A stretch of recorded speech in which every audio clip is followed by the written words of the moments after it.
Við utanríkisráðherra viljum bjóða ykkur velkomin hingað til blaðamannafundar í ráðherrabústaðnum.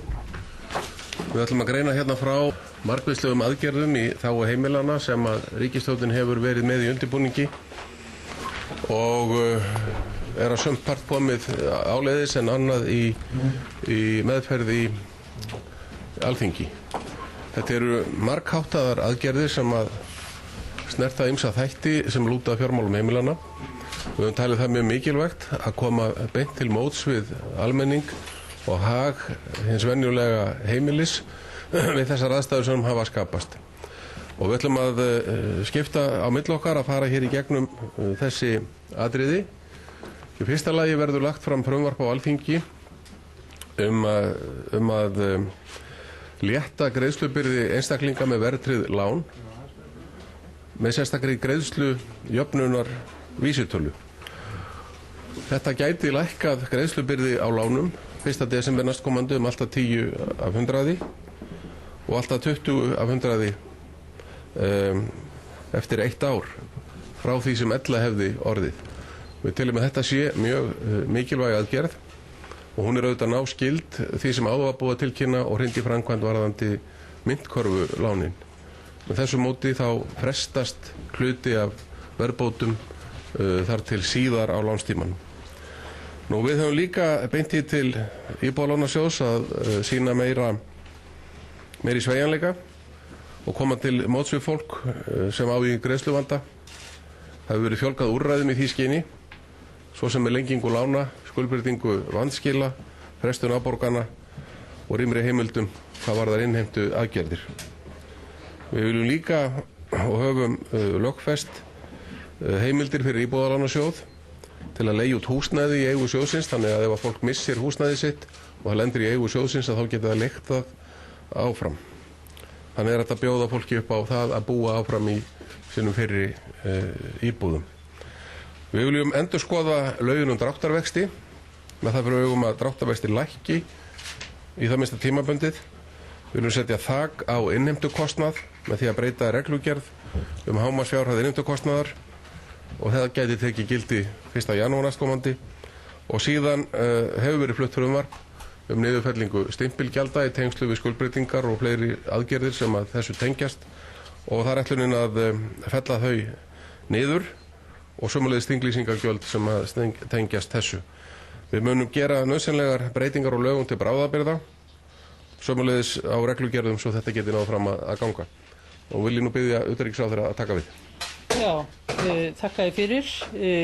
Nú varðandi þær aðgerðir sem að ríkisstjórnin hefur ákveðið að grípa til sem að hafa áhrif á hag heimilanna og eiga vera til þess að létta undir með þeim við þær aðstæður sem nú eru í samfélaginu, þá vil ég nefna þessu til viðbótar að það hefur verið ákveðið að fella úr gildi tímabundið heimild sem að núna er til staðar að skuldajafna barnabótum á móti opinberum gjöldum foreldra.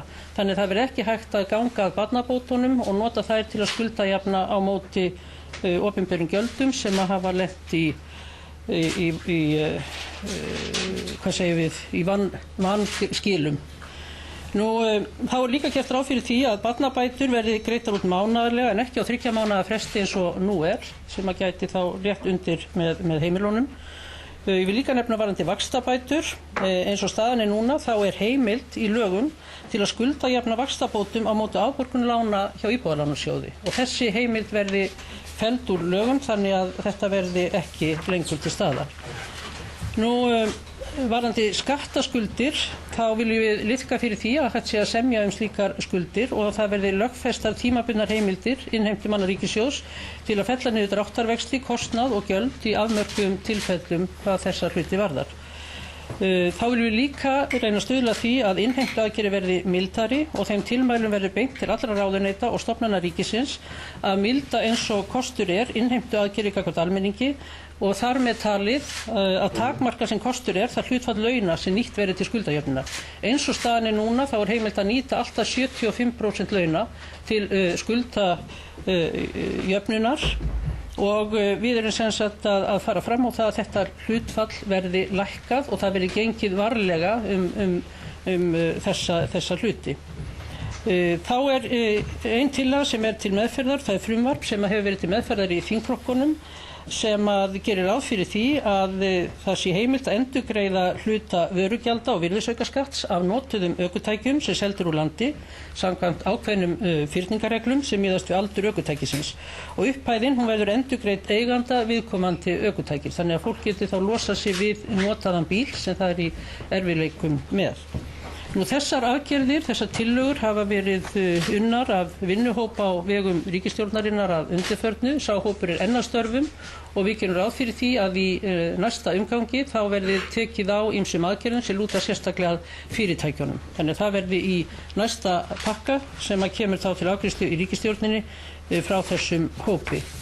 En það sem að kannski líka rétt að segja frá og sem að þið náttúrulega vitið af og það er annars vegar væntanlegt og inn í þingið frumvarp sérstakan saksóknara til að rannsaka mál sem að tengjast hruni bankakerfisins en jafnframt verið að vinna að frumvarpi til laga sérstaka rannsóknarnefnd og sú vinna á vegum forseta Alþingis og í samstarfi við formenn stjórnmálaflokkana og við gerum ráð fyrir því að það komi vonandi inn í þingið í næstu viku.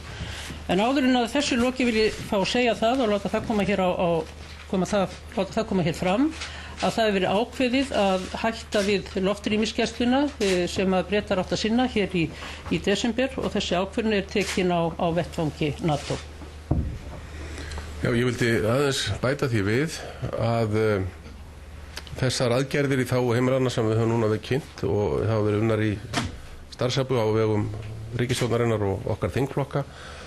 Þetta verður allt birt í blöðunum á morgun með auglýsingu, þannig að allir eiga að geta kynnt sér hvað hér á ferðinni og velti fyrir sér hvernig það kemur út fyrir hvern og einn. Því auðvitað að það sem skiptir máli að hver og einn einstaklingur og hvert og einn heimili geti séð sjálft og fyrir sig hvað hangir á spýtunni í þessum aðgerðum öllum.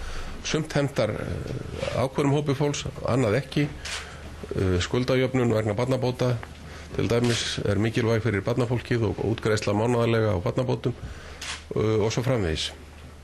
En nú orðið laust. Þessi milliríkjadeila sem við stöndum í núna við Breta og Hollendinga vegna Icesave, eitthvað að þokast í átt að einhverju lausn á því máli? Já, ég held að sjá að segja að það þokist í átt að lausn, en hún ekki komin, en þá geri ég ráð fyrir því að við munum ná einhvers konar bráðabirgða samkomulagi að leysa þetta mál með samningum. Og við eigum von á því að Alþjóðagjaldeyrissjóðurinn muni taka okkar mál fyrir núna strax eftir helgina og að við fáum þá afgreiðslu sem við eigum rétt á hjá sjóðnum, eins og hvert annað aðildarríki. En íslenska ríkið það falla frá málsögðum í Bretlandi? Nei. Það er annað mál. Það eru nokkur atriði í undirbúningi hvað það varðar og við höfum ekki gefið okkur frá okkur neitt rétt í því sambandi. Þú sagði ekki að Íslendingar myndi ekki láta kúga sig hvað Icesave-deiluna varðar og ekki láta Breta og Hollendinga komast upp með það að blanda þessum málum saman. Nú ljóst að við sitjum í þeirri stöðu. Létu íslensk stjórnvöld kúga sig til viðræðna Icesave-málið? Nei, við höfum alltaf gert ráð fyrir því og gert okkur grein fyrir því að á milli siðaðra þjóða þarf að leysa máli. Við lögðum áherslu á að þessi deila vegna Icesave geti gengið til dómstóla eða gerðardóms. Á það hefur ekki verið fallist og fyrir því eru ástæður sem að Evrópusambandið, sem nú er orðin okkar mótaðil í þessu, ekki löndin tvö, það er ástæður fyrir því sem Evrópusambandið leggur mjög mikið upp úr. Þannig að við höfum eins og ekki gefið það frá okkur að með einhverjum hætti komið þessi mál til dæmis fyrir EFTA-dómstólinn, en það verður þá ekki í samkomulagi við mótaðilana. En við höfum gert auðvitað miklar athugasemdir við það að þessu máli væri blandað saman við afgreiðsluna hjá Gjaldeyrissjóðnum og teljum það auðvitað mjög óeðlilegt og höfðum orðmanna fyrir því vestanhafs að það yrði ekki gert. En það er svolítið annað að þurfa að fást við tvær þjóðir eða þessar 27 sem eru í Evrópusambandinu sem að stóðu algjörlega saman í þessu máli. En það sem út úr þessu hefur komið, og það finnst mér vera það mikilvægast, er það að við höfum fyrirheit það núna, það verið tekið ríkara tillit til okkar sérstöðu og ríkara tillit til okkar stöðu í efnahagsmálum heldur en áður hefði verið. Þannig að við erum að ná hér heilmiklum árangri hvað það varðar. Ég veit ekki hvort kannski aðeins að bæta við, skulum ekki gleyma því að þegar þessi deila reis í upphafi, þá voru kröfurnar þær að við ábyrgðumst í rauninni öll innlánin í þessum reikningum, ICEF-reikningum, hvort sem að það var á vegum sveitarfélaga eða einstaklinga. Það sem þetta þó komið í núna og var svo sem í viðræðunum við Breta og Hollendinga eru lágmarksupphæðirnar, 20.887 evrur og það er það sem að þeir fallast alls ekki á að hægt sé að gefa eftir með, vegna þess að það sé kjarninn í þessari reglugerð Evrópusambandsins sem að þeir segja einfallega gildi á öllu evrópska efnahagssvæðinu og Íslandi jafnt sem annar staðar, og þeir eru ekki tilbúnir til að búa til neina réttaróvissu varðandi þá reglugerð og þar að leiðandi ekki tilbúnir til þess að senda hana fyrir Evrópudómstólinn eða EFTA-dómstólinn eða í gerðardóm, vegna þess að þeir segja þar með séu þeir að fallast á að það sé réttarágreiningur. Liggur fyrir einhver viðurkenning íslenskra stjórnvalda á þeirri kröfu? Hvað segirðu? Liggur fyrir einhver viðurkenning íslenskra stjórnvalda á þeirri kröfu? Það sé full ríkisábyrgð á Við föllumst á það að greiða þessa, það undir að við föllumst þá á það að greiða þessa 20.887 evrur per reikning, en okkar lagarskilningur, okkar skilningur á direktífinu enn til staðar. Við höfum ekki fallið frá þeirri afstöðu okkar að þetta direktíf ná í rauninni fyrst og fremst til þess þeirra einn og stakur banki fyrir á hliðin en ekki heilt kerfi. Þannig að svo umræða getur í sjálfu sér haldið áfram við Evrópusambandið, en það er ekki hægt að fara með það fyrir dómstóla eins og málum háttað. Við höfum ekki fallið frá okkar lagalegu röksemdum í þessu og höldum þeim fyllilega til haga eins og réttinum til að taka þetta mál fyrir ef það skildi reka á fjörur til dæmis eftir dómstólsins. En við þurfum að leysa þetta mál. Við teljum okkur að fundi leið til þess þannig að mikilvægum hagsmunum Íslands sé ekki stemt í voða, og ég benda á það sem að fyrrverandi formaður Bankar- og Landsbanka sagði nú í gær í sjónvarpinu, að hann teldi að allar eignir bankans myndu duga fyrir öllum þessum skuldbindingum, og það er mjög mikilvægt fyrir okkur að varðveita eignirnar, taka yfir þennan banka í íslenskar hendur til þess að varðveita þær, og þá mun spilast mun betur úr því heldur en ef að þær rýrna. Þú varst næst held ég. Ingibjörg, mig langaði að spyrja þig, þú sagðir í viðtali við Viðskiptablaðinu 29. ágúst að hér væri alls engin kreppa. Aðeins 4 vikum síðar fyrsti bankinn þjóðnýttur. Gerði íslenska ríkisstjórnin sér á þessum tíma virkilega ekki grein fyrir í hvað stefndi, og ef ekki, hún þá hreinlega ekki vanhæf til að stjórna efnahagslíf Íslands? Nei, þegar ég sagði þetta þá var ekki kreppa, þá voru blikur á lofti eins og ég sagði reyndar í því viðtali. Nú eru hins vegar staðan allt önnur. Auðvitað stöndum við hér í miðri kreppu, miðri fjármálakreppu sem hefur haft í för með sér mikla efnahagskreppu. Þannig að staðan var ekki svo á þeim tíma, hins vegar voru sannarlega blikur á lofti. Sölvi. Já, tvennt varðandi ICEF. Komum við okkur ekki í þessi vandræði með því að ábyrgjast innstæður Íslendinga, vegna þess að þar með brutum við jafnræðisreglu, og þá verða öll þessi ríki sammála við verðum að gera það sama utanlands. Og síðan hitt, þú sagðir í viðtali við mig í gær, Ingibjörg, að við myndum líklega sitja upp með 100 til 300 milljarða sem við þurftum að borga. Nú segir þú og hefur eftir formanni Bankar- og Landsbankans að eignirnar muni duga fyrir skuldunum. Við veitum ekki hvort þær duga eða ekki. Vonandi gera þær það. En til þess að það geti dugað langt upp í þessar skuldir, að þá þarf að halda þeim við. Eignir þar eru mikið í formi útlána og það þarf að passa upp á þetta. Og þetta getur tekið nokkur ár að fá það sem hægt út úr þessum eignum. Þess vegna er náttúrulega mjög mikilvægt að það sé þetta samið þannig að það íþyngi okkur ekki á meðan. En spurningin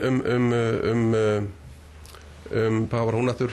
Og maður það með því að ábyrgjast innistæður á Íslandi, þá náttúrulega erum við að gera allt vitlaust. Þú ert þarna með ákveðið sjónarmið sem hefur heyrst af vettvangi Evrópusambandsins, en það snýst ekki deilan. Þeir gera engan ágreining það að við ábyrgjumstu reikninga hér á Íslandi upp að þessu innistæðum. Annars þið litið á þetta sem eins konar kúgun í okkar garð ef við hefðum ekki farið í það að ábyrgjast innistæður hér, en gerum ekki það saman? Ég veit hvað þú ert að tala um. Þú ert að tala um það að með því að ríkið ábyrgist allar innistæður á Íslandi en ekki annar staðar, þá séum við að mismuna á grundvelli þjóðernis. Þetta er sjónarmið sem við höfum heyrt. En við höfnum því algjörlega og við teljum að íslenski ríkissjóðurinn og íslenska ríkið geti við þær aðstæður sem nú uppi, sem varða þjóðarheill og almannahagsmuni í mjög ríkum mæli, þá geti auðvitað íslenska ríkið tekið ábyrgð á sínum eigin þegnum með þessum hætti. Það held ég ekki hægt að deila, þó að þeir sem lesa Evrópubókstafinn mjög þröngt túlki það eins og þú ert að halda fram. Nei, við teljum ekki að svo sé. Ef þú lest sáttmálann um Evrópska efnahagssvæðið, þá hafa ríkin auðvitað Það værum ekki allt annars stöðu ef að þið hefðu ekki hlaupið í að ábyrgjast innistæðu Það var rétt og skyldu til að bera hönd fyrir höfuð sér þegar aðstæður eru svona eins og nú var hér um dag. Það værum ekki miklu betri samningsstöðu ef við hefðum ekki ábyrgst innistæður hér fyrst. Við værum samt að semjum það eins og við erum núna að ábyrgjast upp á 20.887 evrum. Við værum samt í þeim samræðum. Þannig að það er í sjálfu sér þá hefði þetta kannski ekki farið inn í alþjóðagjaldeyrissjóðsmálið. Jú, já, það hefði hugsanlega gert það engu að síður vegna þess ég get ekki náttúrulega svara fyrir það, en það er engu að síður kannski gert það. Þetta eru tvö atriði sko. Og það er sem sagt annað vera sem var tekið upp gagnvart gjaldeyrissjóðnum. Hitt er hugsanlegt ágreiningsefni sem við höfnum auðvitað algjörlega. En ég ætla að bæta því við út af þessum innistæðum. Þannig að við erum að heyra hér allskyns sögur það að fólk sé að taka peningarna sinna út úr bankanum vegna þess að það haldi að með okkar samkomulagi við alþjóðagjaldeyrissjóðinn séu innistæður ekki tryggar lengur. Þetta er mikil fjarstæða og mikil misskilningur og það er algjörlega nauðsynlegt að koma því hér á framfæri að þetta er rangt. Og það er yfirlýsingar sem við höfum gefið út, bæði ég og svo ríkisstjórnin í heild sinni að íslenska ríkið muni ábyrgjast allar innistæður í bönkunum hér á landi. Sú yfirlýsing stendur. Og ég vara fólk við því að vera að taka peninga í stórum stíl heim til sín eða trúa einhverju sögu eins og þessari sem er búin að vera lengi í gangi og virðist vera nokkuð lífseig en ekki er minnsti fótur fyrir. Mér langar aðeins að bæta við þetta út af þessu sem ég sagði í gær 100 til 350 milljarða. Þetta var bara varfæri mat hjá mér. Auðvitað vonast maður til þess að þetta verði nær 100 milljörðunum og vonandi ekki neitt. En við skulum samt vera varfærin þegar við metum þetta. Ég einhverju að reyna að leggja mata á þessar tölvu því að maður hefur heyrt alveg feikilega breytt bil bara eins og þú nefndir í gær. Ég meina, ég einhver að skoða þessi eignasöfn og meta það hvaða þessu er á Íslandi, hvaða það er brunnið upp. Það sjálfsögð er það. Við erum með menn í vinnu við þetta sem eru með tölur í þessu máli. Sumir hafa sagt að þetta væru 900 milljarðar eða 1000. Það er ekki þannig, en auðvitað reynum við að byggja okkar ákvarðanir á sem bestum talnalegum upplýsingum það gefur að skilja.